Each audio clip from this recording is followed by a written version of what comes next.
This is the Horse Radio Network. This is episode 1237 of Horse Tip Daily, your almost everyday morsel of helpful hints, useful facts, and practical techniques for horse folks. Brought to you today by Bed in a Box.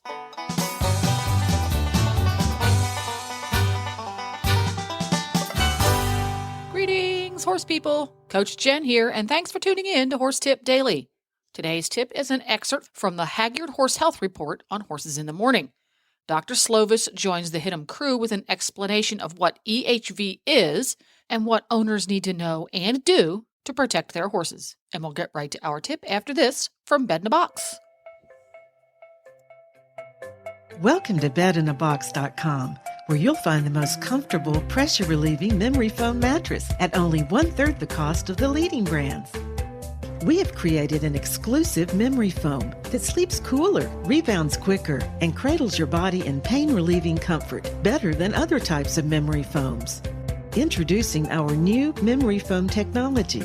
By swirl-infusing gel into our advanced memory foam, we have created an even cooler, more comfortable sleeping surface. Best of all, it's made right here in the USA. He had been dealing with back pain and chiropractor visits for a while, so we decided it was probably time to find a new mattress. So we started doing some research on memory foam mattresses and found bedinabox.com. We were on a trip with some friends, and they actually had a bed-in-a-box mattress in their camper. And on their recommendation, we decided to get one for ourselves. They got it to us in no time. We had no problem adjusting, and we were thrilled with the comfort. In fact, my husband doesn't have to get up early anymore due to back pain. He can lie in bed for as long as he likes without any discomfort. We recommend Bed in a Box to anyone who has back problems or just needs a good night's rest. We believe we have created the world's best memory foam mattress. Using independent, accredited labs, we have tested our mattresses against the industry leaders to ensure comfort and durability. Test results show our mattresses relieve pressure better than the more expensive ones found in retail stores. Buying a mattress over the internet may seem risky. That's why we offer a 120-day zero-risk return policy. You get a full 100% refund if you're not satisfied. No hidden fees and no return shipping charges, and we back them with a 20-year warranty. Sound too good to be true? Don't take our word for it. Read what real customers are writing about us on Facebook, Twitter, Viewpoints.com, and other third-party review sites. We are dedicated to quality and service. We offer fast, free shipping to the contiguous U.S. Your mattress will arrive conveniently packaged and will be ready to sleep on within minutes. With the benefits of the leading brand mattresses, but at 1/3 the cost, why wait? Start getting the best sleep of your life. Call, chat, or email one of our friendly customer care agents to learn why 99% of our customers sleep better and toss and turn less on their new Bed in a Box mattress. Good morning, Dr. Slovis. Thank you for joining us. Hey, my pleasure. Thanks for having me. Well, you know, we're so happy to be doing this collaboration with Hagyard and to really cover some topics that we've talked about in the past on the show, but that we can take a new look at today, like we're going to talk about EHV1. Yeah. So to kind of give everybody an overview of what EHV is. All right. Well, pretty much what EHV stands for is equine herpes virus. All right. And and herpes virus can come in many different forms. In horses, now I'm not talking about donkeys, in horses there's 5 forms. So it's anything from respiratory problems to venereal disease to neurological form.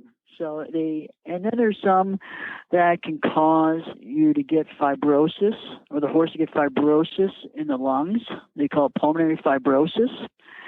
And so what we talk about, and they're easy to remember, they're equine herpes 1, 2, 3, 4, 5. And I'm sure there's others out there that we're studying. I'm sure in the next decade there are going to be more numbers attached to the equine herpes virus. But when you think of problems with horses, or the thing that gets the headlines is equine herpes type 1 and equine herpes type 4. Those are the ones we vaccinate for. When you think of the venereal disease, you can't vaccinate for that. That's type 3. Type 2, a lot of foals have it. It can be immunosuppressive. So it just lowers your immune system when you're affected with it and can make you more susceptible to other infections. And that's equine herpes 2. Then equine herpes 5 is one in older horses, can cause some pulmonary changes, lung changes, and get fibrosis in your lungs. If it's severe enough, by the time you find it, it's too late. The permanent changes are there, and those are for older. And then when you talk about for donkeys, you have 3 forms there. It's type 1, 2, and 3. It's specifically for donkeys, and it's closely related to equine herpes 1 in horses. So those are the kinds of herpes there are. You think about 5 kinds. The number 1 is the one that can cause respiratory signs as well as neurological signs. But to confuse issues, there have been cases of equine type 4, equine herpes type 4, which is primarily known for respiratory signs. Equine herpes type 4 can also cause neurological signs. And then to kick it all off, equine herpes 1 can also cause abortions, and that's a big thing that we're worried about here in Lexington or any breeding establishment. Isn't there a vaccination for that, though? If people vaccinate appropriately? Correct, yep. There's a variety of vaccines that are out in the market that can protect against type 1. So that are out there now. And now with all these different drug companies buying other drug companies up, they always change the names. But there's a product called Pneumabort, which is a very high load of dead virus particles that you can inject your horse with, and you can get a good protection to help prevent the abortions. But unfortunately, there's absolutely no vaccine in the market that can protect you against neurological form. Absolutely none. There's some studies that says one of the vaccines may help protect you, but again, it's one study with just a handful of horses, and that's the modified live one called Rhinomune. But again, it's such a small study group. Bottom line is, all the experts say you really can't protect it right now against the neurological form. So when we're seeing all of these EHV is shutting down facilities and quarantines going on, which form is that, and what are the symptoms that we can be looking for? All right, so what's going on? You were just talking about Payson Park, the thoroughbred training center down in Southern California that just had a recent case of herpes diagnosed there, EHV1. And so we're talking about type 1. That's the one that people get nervous about because it has many different facets to it, which means it can cause abortions, it can cause respiratory signs, and it can cause neurological signs. And the big thing is, when you have neurological signs, it can kill horses. So that's what gets scary. So that's why, and it's very highly contagious. But it's easily killed. You can kill it really easy with any of the disinfectants that are out in the market now. It's a wimp. You can kill it so easy. But that's the thing that is closing down the tracks. And the reason they're closing down the tracks is because it's very contagious. You can have it in your hands and pass it from horse to horse if you don't wash your hands properly. And the signs they're very vague. You have a fever. The horse ships on in and you have a fever. And you think, well, is that really herpes, or is that just because you got some low-grade pneumonia after a 10-hour trip from the Northeast down to Florida to get ready for your horses to be trained? There's a variety of different causes for fevers, and 99% of them are no big deal. But the 1%, so to speak, can be the herpes virus, and that's where what happens is a horse has a fever, your veterinarian's doing blood work up, trying to figure out why. A day or two goes by, and the next thing you know, you have herpes virus. And you had a few days that went by that maybe people weren't wearing gloves, weren't properly washing their hands. Because how many people do that with a horse that has a fever? Not many people do that. And so they can spread it from horse to horse to horse. And there's a lot of traffic on the track. And if a horse is galloping by another horse and he blows his nose or something, that can aerosolize. And this herpes virus can spread 15 feet or so, and it can spread to another horse, and it just keeps going. And the crazy thing is, when it comes to herpes viruses, once they get that virus and it's active, it can get into nasal secretions within 24 hours.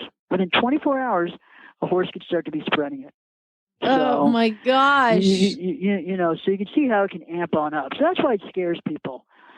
But if you take proper precautions, it's not going to go wildfire in your barn if you take proper precautions, and that's the key. the proper precautions.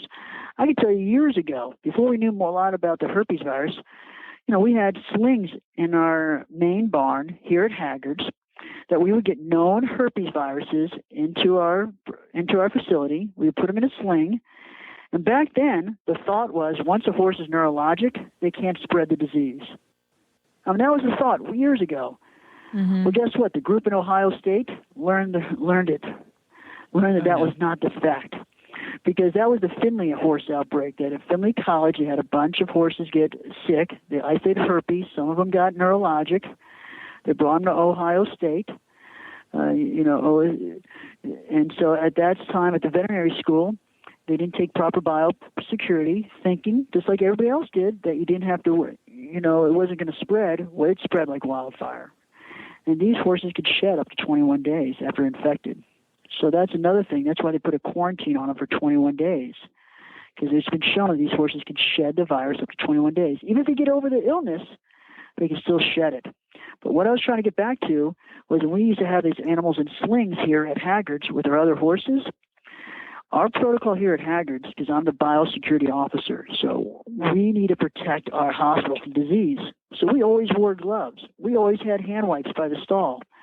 And you know what?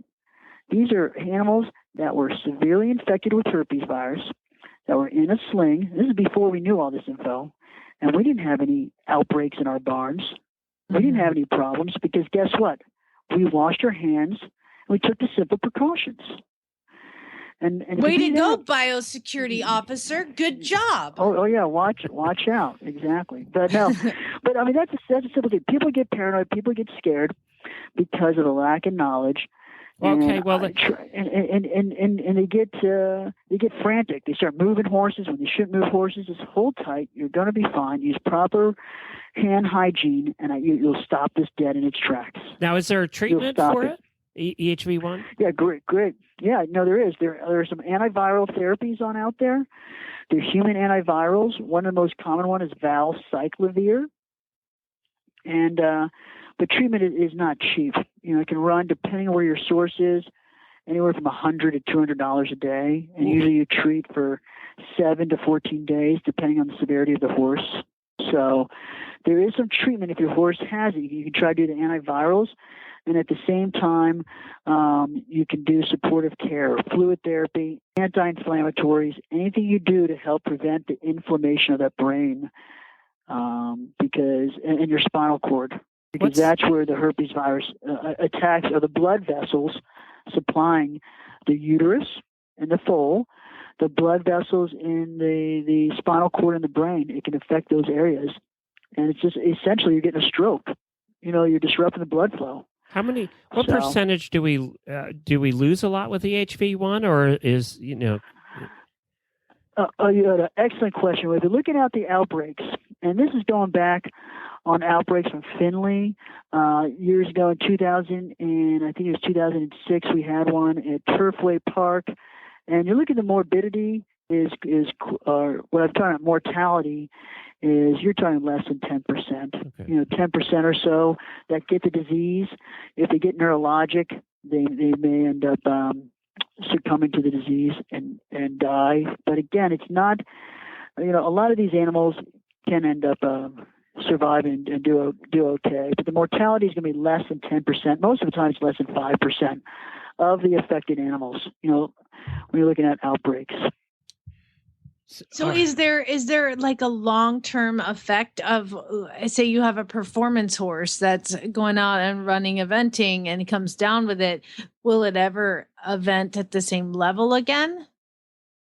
Oh, another great question. And they looked at some of the data on the Findlay horses because they had a bunch of horses that were affected up at the Findlay College up in Ohio.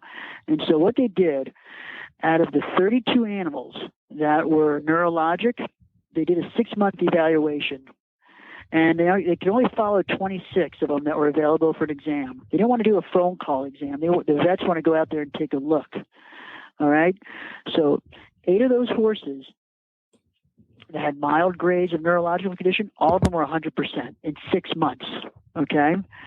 You're looking at another 6 that had neurologic, which if you took the horse out of the stall, it may trip or stumble on itself.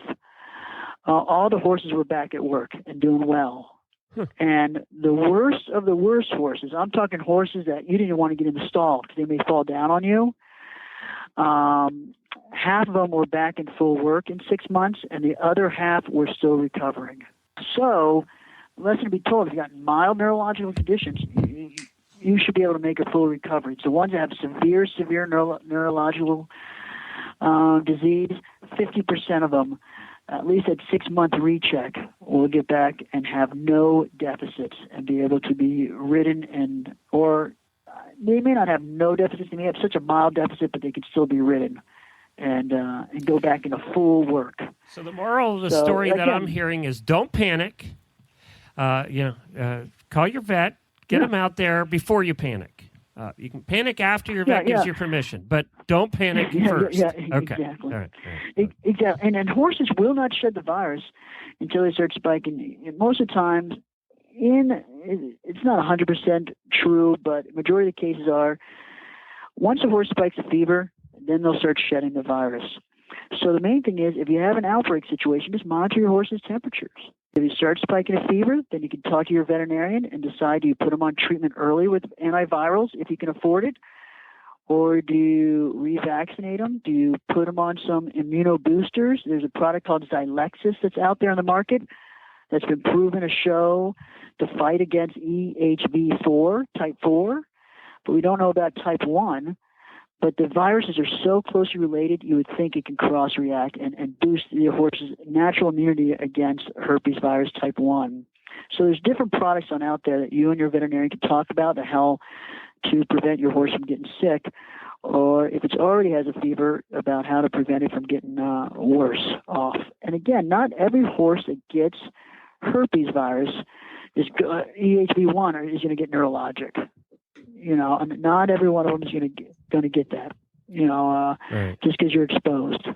Yeah. All right. Very good. So, well, you can find out more also by visiting the website at hagyard.com.